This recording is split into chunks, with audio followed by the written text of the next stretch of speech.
Hi, I'm Max Brantley with the Arkansas Times on Thursday, June the 30th. Today is the last day of work for Baker Kurrus, who spent more than 400 days as the interim superintendent of the Little Rock School District. Not an easy job under any circumstance. He did a pretty good job. I think by most accounts, progress was made. Scores have improved a bit. There have been changes in school structure, and people had some hope for the future. He was fired because he stood up against the continued expansion of charter schools in Little Rock. Last night there was a meeting of a so-called stakeholders group that's going to talk about school district collaboration with charter schools, and it was an occasion for a lot of criticism of charter school expansion. Baker Kurrus stood up and said it was time for truth-telling about charter schools, to talk about their lack of accountability, to talk about how they take the best students from the Little Rock schools, to talk about how there's things that aren't known about their academic performance and about the money that they spend and make through outside contracts with private people who aren't subject to the Freedom of Information Act. Jerry Guest, the Pulaski County School District Superintendent, also talked about the potential damage from charter schools. It's not going to go very far, I don't think, with the Education Department. The Commissioner, Johnny Key, is closely associated with the Walton Family Foundation, which is pushing the charter school agenda in Little Rock. The head department official on charter schools was schooled in the department at the University of Arkansas, underwritten by the Waltons to promote charter schools. She thinks choice is always good, no matter if it's bad choices. She's been part of the department decisions that have approved continued expansion and continued existence of charter schools with total failing records in terms of academics. Is that a choice for students and families? Are the parents able to make a choice knowledgeably if they're choosing such schools? I don't happen to think so. Another topic, Arkansas Advocates for Children and Families has begun a series of reports on the problems with continued income tax cutting in Arkansas.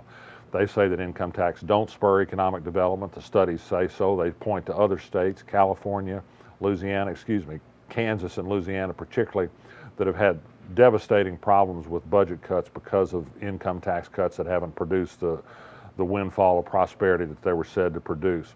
I don't think this will influence Governor Asa Hutchinson, who has more tax cutting on his agenda, but he's already tapping general revenues to build highways. Further tax cuts don't speak well of the future for children and families, which are the group that the Arkansas Advocates try to represent.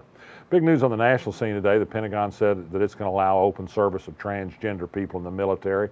I think the military, which has accommodated women and accommodated LGBT people, is probably able to do this just as well. If society worked generally as well as the military, we'd be a lot better off. Here's a funny note for you. Gilbert Baker is going to be the main point of contact for the Donald Trump forces at the Republican National Convention in Cleveland in a couple of weeks. Gilbert Baker under federal investigation for perhaps bribing a judge to reduce a jury verdict. Of course, his attorney is a former U.S. prosecutor, Bud Cummins, who just happens to be Donald Trump's main man in Arkansas. So it's not who you know sometimes. It's not what you know, but who you know. The Ku Klux Klan is celebrating its 150th birthday this year. AP decided that was worth of a look. Of course, they predict their revival is just around the corner. The Knights always do this. Unfortunately, whenever these kind of stories are done, Arkansas gets a mention because of Tom Robb, the Klansman who puts out hate from a little outpost near Harrison, Arkansas. Mike Huckabee decided not to go forward with a request before the Federal Election Commission today to be able to raise money to pay the $25,000 he was forced to pay for unauthorized use of the song "Eye of the Tiger." No word yet back from his lawyer. Perhaps this means he's just going to swallow that bill himself. He makes plenty of money as a media mogul. He can afford it. And finally, on the love, peace, and brotherhood front, there was a Kiss-In scheduled for Friday at 10 a.m. at Senator Jason Rapert's office in Conway by a group promoting tolerance for LGBT people. Jason Rapert doesn't much tolerate people of that persuasion.